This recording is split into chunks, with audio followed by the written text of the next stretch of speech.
Hi class again. Just want to start a little brief background for one of our first lectures here. Videos.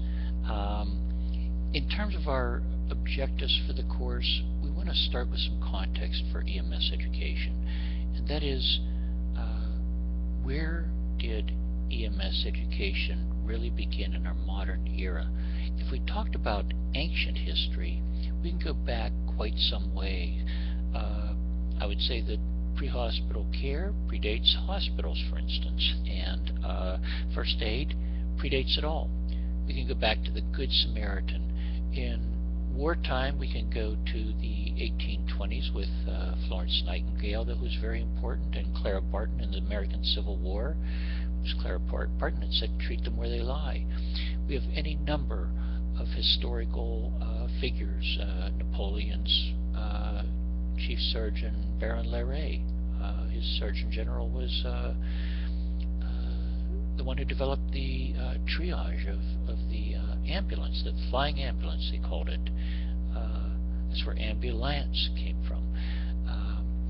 We had certainly a lot of activities going on with World War I and World War II, where civilian ambulances were taken and used overseas, and a great deal of development came from the wars and war practices. So Korea is credited with the helicopter proving its value, and Vietnam, the field medics actually.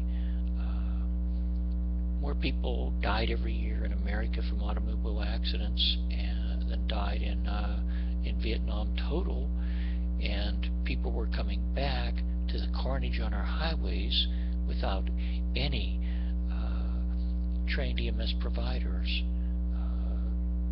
ambulance attendants with no training quite often, put in the back of an ambulance no matter how bad or severely injured with no actual care. The care began at the hospital, both attendants riding up front. It was these initiatives that we have, and you can have some papers with that from Frank Pantrich and others, and Peter Saffer, and the early evolution of the ambulance through Freedom House Ambulance. We'll have some videos and so forth for you there.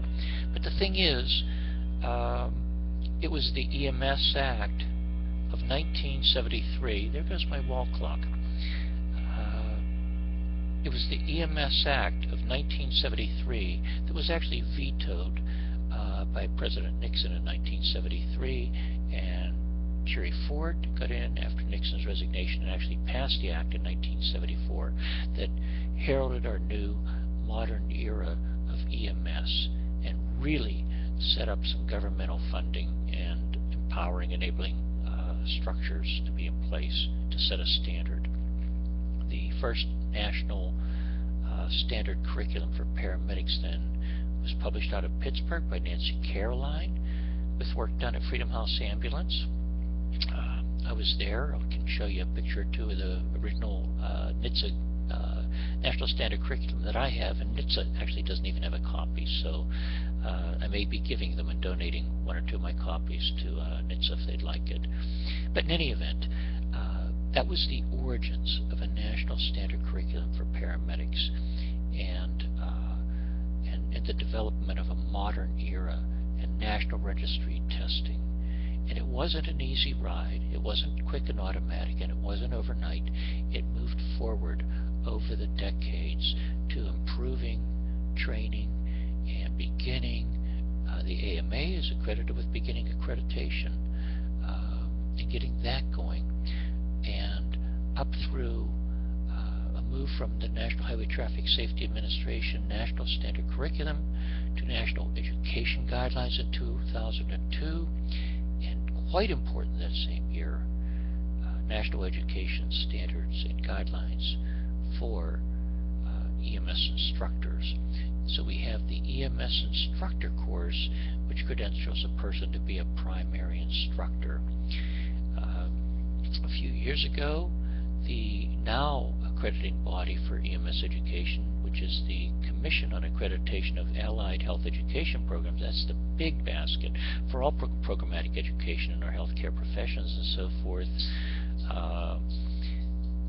Well, not all of them, I mean, medicine and nursing have their own, but many of our kindred, hundreds of programs under that accreditation of the Commission has a committee, and the Committee on Accreditation of EMS Programs is the committee with a board of directors and a full organization that actually accredits the paramedic programs. As of this moment, I'm still sitting on the board of directors of that organization. We will be looking at that accreditation structure. We'll be looking at the National Registry structure, and we'll be looking at the national organizations such as the National Association of EMT and National Association of EMS Educators that help influence and move and advance our professional field of EMS and EMS education. As we move forward with that, we have to look at the kind of positions there are in the role and who plays these positions. For instance, in post-secondary educational institutions, the four-year colleges and campus, we have our educational institutions, and we have provosts and deans at the top up to the president. The provost is a senior academic officer. A dean runs the school or the department, etc. The agency director is there. The program directors, hospital and field clinical coordinators are out there. Field preceptors are the one who are the senior person on that response unit who's actually directly training the student. So we have training agency coordinators and field training officers too. Field responders include the first responders, EMTs, and paramedics. We have pediatric critical care transport specialists, aeromedical professionals, trauma system professionals, SWAT team that are co-police officer concurrently with being a paramedic or firefighter paramedic, all kinds of trauma system professionals, community health professionals now. So the roles have been complex and expanding and specialized, with a core in the EMS provider arena too. This whole community paramedicine and mobile integrated healthcare is taking hold and moving around. And we have bridge training. That bridge training is RN to paramedic programs and paramedic to RM programs, and paramedic to MD, paramedic to physician preparation, and believe it or not, physicians that come back to paramedic programs and obtain their paramedic training. So I'm going to cut this off right here for now and say this is number 2 of our little orientation session, and go on to another video in a moment. Just trying to make it short and sweet in sizable bites.